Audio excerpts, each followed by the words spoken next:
Just ahead on American Black Journal, hate crimes are on the rise in Michigan and across the nation. We'll talk about this disturbing trend and the people who are affected. Plus, local students call for hugs and not bullets for the new year. Don't go away. American Black Journal starts now. American Black Journal is funded by the W.K. Kellogg Foundation, a partner with communities where children come first. How does diversity bring energy to us all? At DTE Energy, we believe that it's the contributions of all that build great communities. As a company, we grow stronger by welcoming the unique perspectives of everyone. As community members, we support our state's broad culture and heritage. From working closely with women and minority-owned suppliers to embracing our local cultures, DTE Energy is powering diversity. The DTE Energy Foundation is a proud sponsor of Detroit Public Television. Masco Corporation is proud to manufacture innovative and environmentally friendly products for the home. Delta faucets, Craft-made in Merillat cabinets, and Behr brand paints have all been designed with you in mind. Masco and its family of companies, serving Michigan communities since 1929.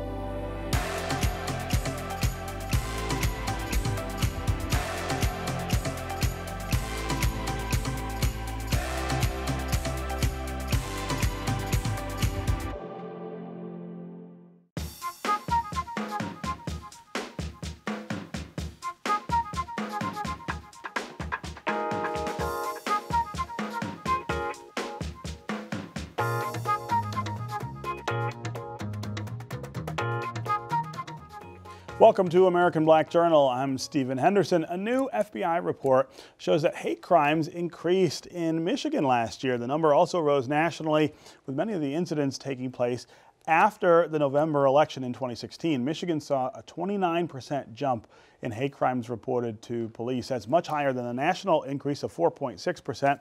Of the 399 hate crimes reported in Michigan, 282 were motivated by race, ethnicity, or ancestry. And nationally, African Americans made up the largest group of victims of racial hate crimes. Joining me now to talk more about this disturbing data is the director of the Michigan Department of Civil Rights, Augustin Arbalou.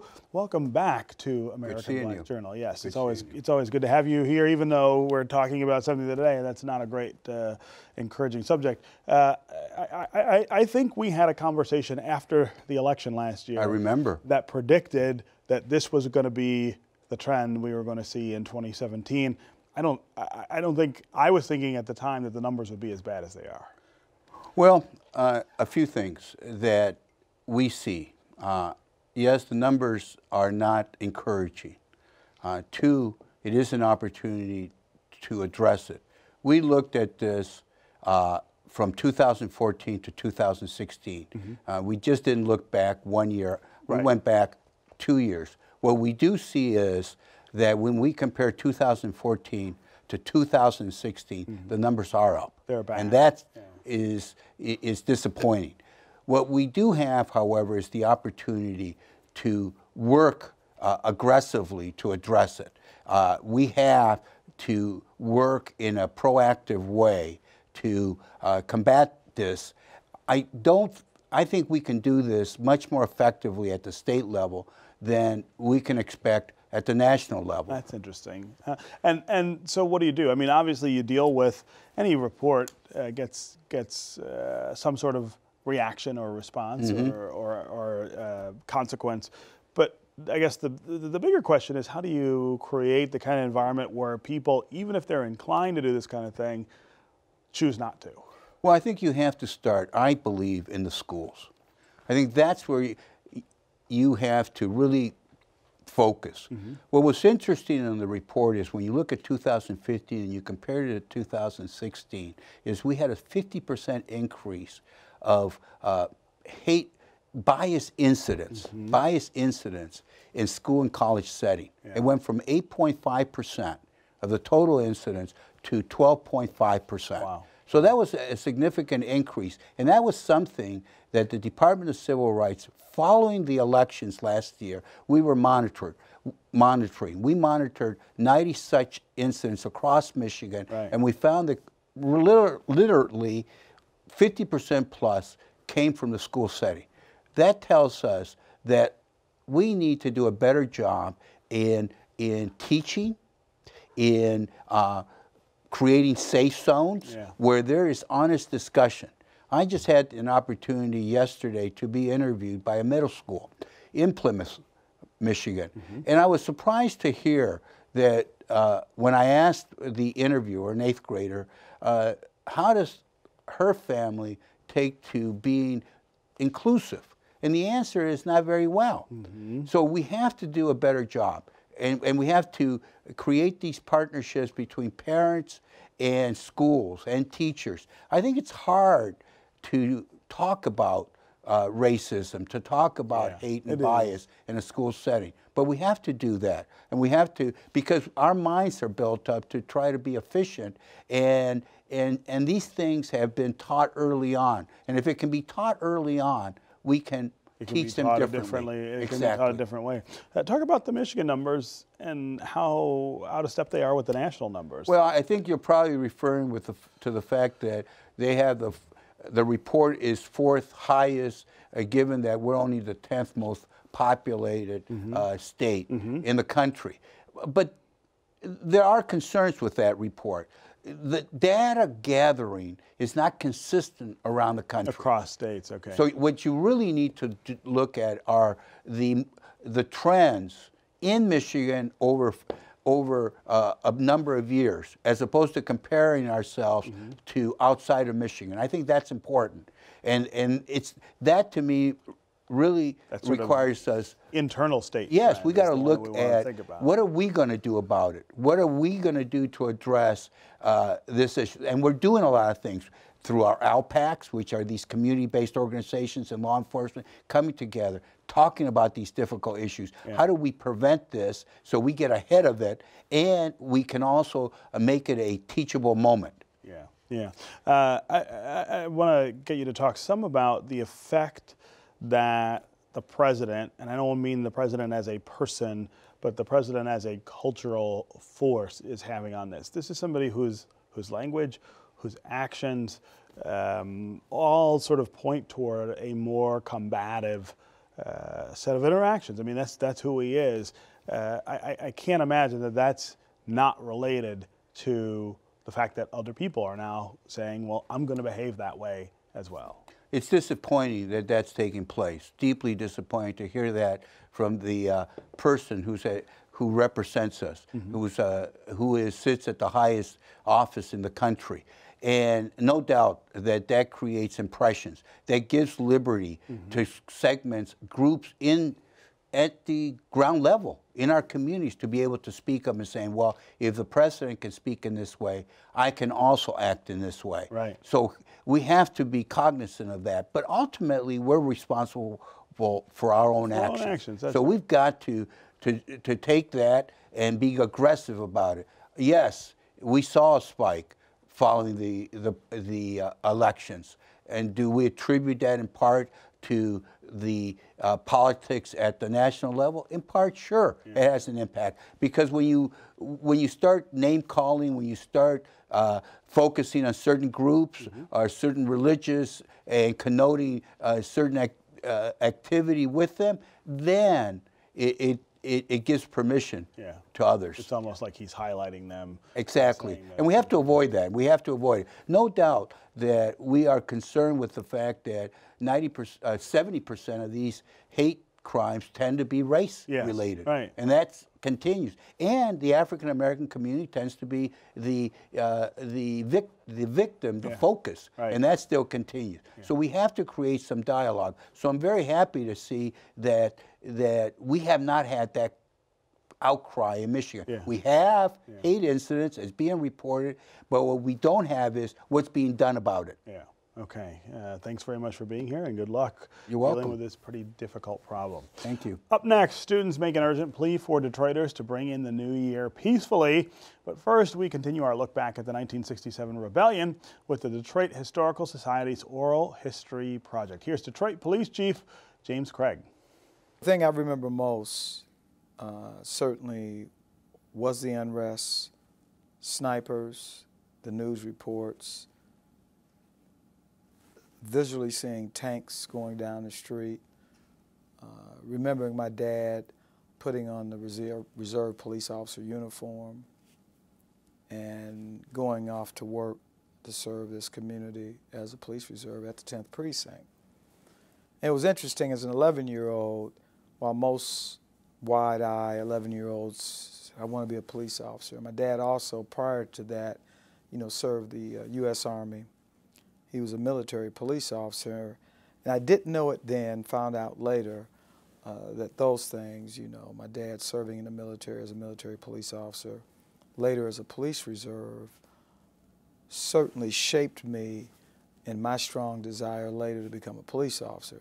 Because I didn't know it at 11, and certainly didn't know it while I was in high school, because it was my intent to move on and become an automotive engineer.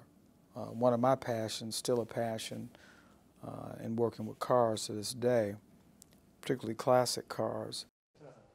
The annual Hugs Not Bullets campaign has kicked off in an effort to keep the New Year celebrations around Metro Detroit peaceful. Youth leaders have teamed up with the Detroit Police Department to urge residents to bring in 2018 without firing guns. The students also lead workshops on gun violence, bullying, and gangs. The campaign is an activity of the Neighborhood Service Organization's Youth Initiatives Project. My next guest is the program director, Frank McGee. Thanks for being here again on American Black Journal. It's always good to see you. You bet. Yeah, this is one of my favorite events of the year, of our programs of the year, this idea that, hey, don't shoot off a gun to welcome the new year. Find some other way to express yourself. And you guys have been at this for a while now. 14 years. Yeah. And the beauty of it is it's all youth driven. Yeah. This year's campaign is led by Darian Vesey of Cass Tech High School, who's only a sophomore. Is that right? And she is on fire. She's Yeah. committed to the cause of a safe neighborhood, and talked about it at the press conference last week. Yeah, yeah. So I grew up in the city in the 70s and 80s. I can remember hearing gunshots then, right? On New Year's Eve as a way of bringing New Year. I go to New Orleans now for New Year's.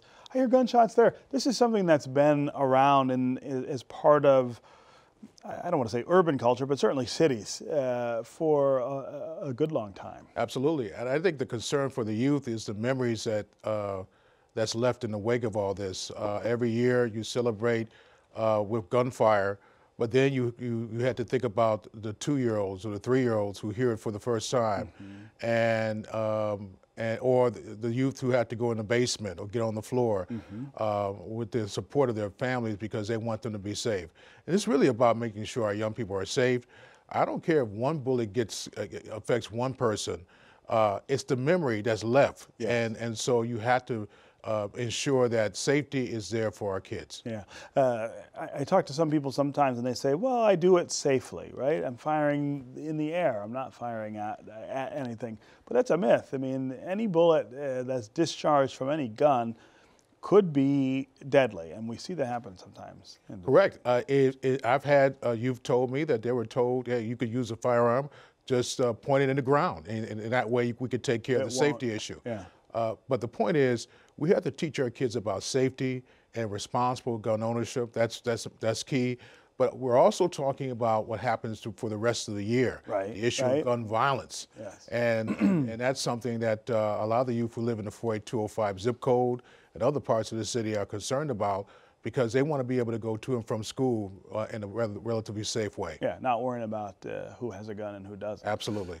We recently saw a really unfortunate incident at Noel Night downtown in Detroit, where, for whatever reason, a young person felt like he needed to bring a gun with him and ended up shooting a couple of people. That's a reminder, I think, of just sort of how warped the perspective sometimes is for these kids. I mean, I think people mistakenly believe that these kids are aggressive or angry at somebody, oftentimes they feel like they're defending themselves. With Exactly, and unfortunately, during our youth had a press conference recently, launching a campaign with Chief James Craig, and Darian Vesey, the sophomore at Cass Tech, talked about that. Many of her classmates knew of the individuals and the circumstances about that. But Noel Night is supposed to be that peaceful opportunity where you can come and commune with everyone and really get in the spirit of what the holidays are all about. Unfortunately, that moment, that incident, sent a bad message. But most of the people who were there were determined not to let that situation deter their efforts to have a good time. Right. And that's the key. But from the youth's perspective, particularly Darian Vesey, her point was, we have to do more within our own peer group to make sure that folks are educated on the implications of gun violence and also understand that what we do in this community, this is our community, this is our city as well. And so they want to be more involved in these activities such as Noel Night, without the worry that when you bring youth, you bring these type of behaviors. Most of the young people are relatively safe. They like honoring the laws and all that. They want to have fun just like everyone else. And that's what they were pushing with this press conference. We just want to make sure that we're in a safer environment and that the city and the community supports us in that effort.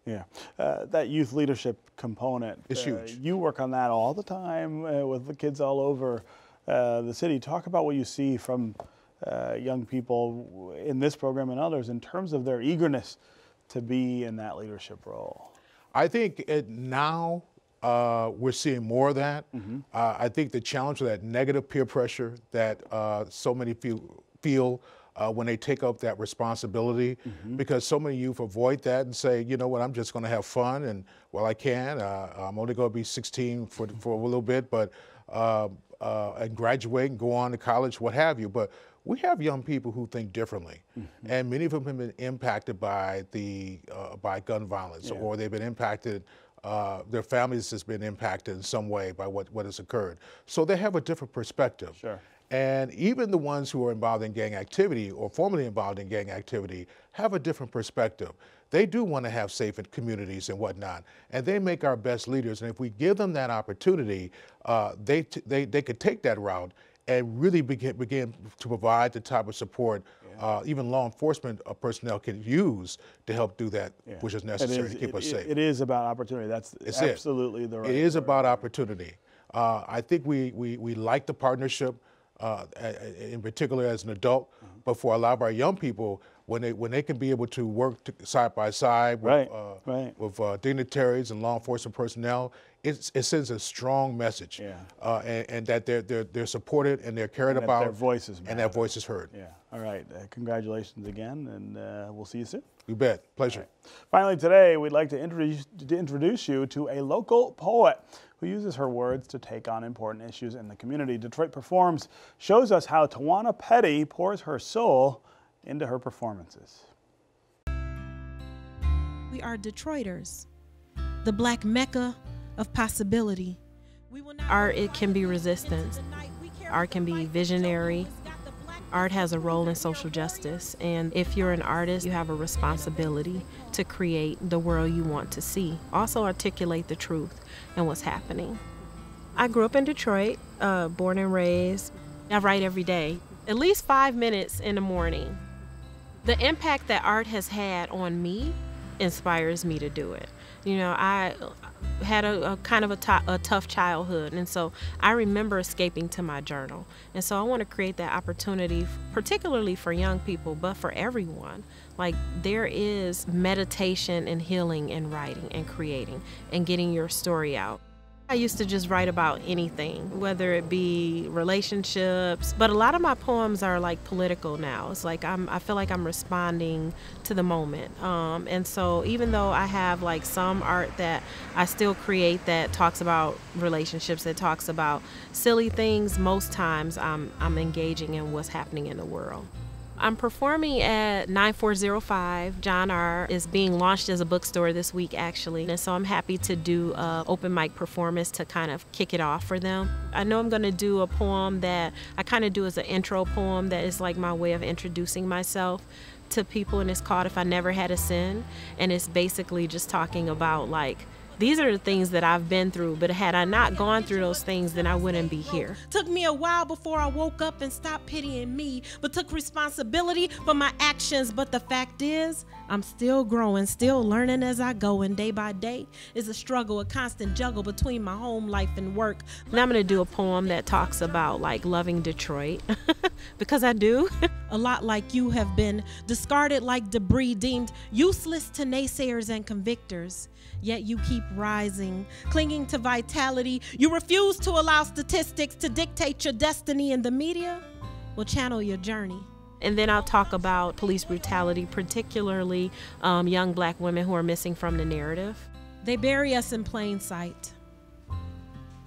Our brutalized bodies crash to the pavement like shattered dreams. And then I'm gonna talk a little bit about love. But you do have to be a model for my son. Be willing to make sacrifices for two, not just one, because we come as a package, and I'm not willing to unwrap this for just anybody. I try to speak from my perspective, use I statements mostly, but also mostly young black children and women particularly. And I do, in some of my poetry, I talk to young black men, I talk to people of color, and I also just talk about, like, marginalized and oppressed communities. She travels through life like a tourist, uncomfortable in her own home, inside her own skin, tormented by the demons within her own psyche. She's running from herself, working her fingers to the bone for wealth she'll never find pleasure in having. Stress and waking up are synonyms, and she hates kissing him, but marital obligation says that she must. One-sided lust is the sum of a union she's already mentally divorced from. A lot of times the poems come from an emotional place, and so I try to think about what made me create the poem in the first place. And a lot of times, unfortunately, if the poem is something that's challenging, those conditions still exist, and so it's easy to stay in tune with what the art was about. So it hasn't really been difficult. I hope someday that those poems will be, a thing of the past, and I won't have to. It'll be something I say, historically. Historically, I wrote this poem about, like, racism and sexism, but that's not a thing anymore. I'm hoping that we'll get there, and I think art plays a role in that. The consciousness is shifting, and folks want to hear art. They want to hear artists respond and articulate, number one, what's really happening, and number two, a vision for where we go forward. And so now is like, it's a movement moment, and it's a prime opportunity for my art to have a voice now, where it didn't so much a decade ago. I would be writing poetry about social justice and those things, and folks didn't want to hear that. This was post-racial America, and, like, we didn't have those issues. I think about the role of art and poetry in, like, the Black arts movement. And then I feel that responsibility to nurture younger people to know that they don't have to wait until tomorrow. Young people have a voice now, and they can contribute now. And it's not when you grow up or in the future, it's now. I have some art that speaks particularly to young black girls and young black boys, and it's basically telling them that, you're gonna be told that you're not something. And, I want to tell you that you are. You're much more than what you've heard about yourself. Black child, born to black child. They will drag you through the mud, but stay resilient. Carve your mark into the wind. Turn your nose up at the naysayers and leave the world better than you entered it. I think that art is a way to re-spirit people, particularly young people. If they feel like they have a voice and their voice is valuable, then they start to behave in a particular manner. We all have a responsibility to create a more humane society. And whether you're an artist, whether you're an educator, whether you're a mom or a father or you're a student, no matter who you are, you have a role and a responsibility to create a better society, to leave places better than you entered them, or at least don't harm them. And so I would ask that whomever you are, take on that responsibility. You are Detroit, the road to progression, the mirror image of endurance. And you hold the key to taking back our humanity. Thank you. Heartwarming story there about Tawana Petty. That's our program for today. Thanks for watching. For more information about our guests, visit AmericanBlackJournal.org. And as always, you can connect with us on Facebook and on Twitter. We'll see you next time.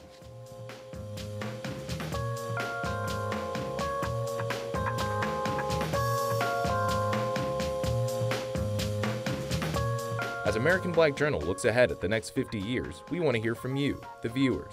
Tell us what you think of this program and what you'd like to see on future episodes. Visit AmericanBlackJournal.org to take a quick survey and share your opinion. Thank you.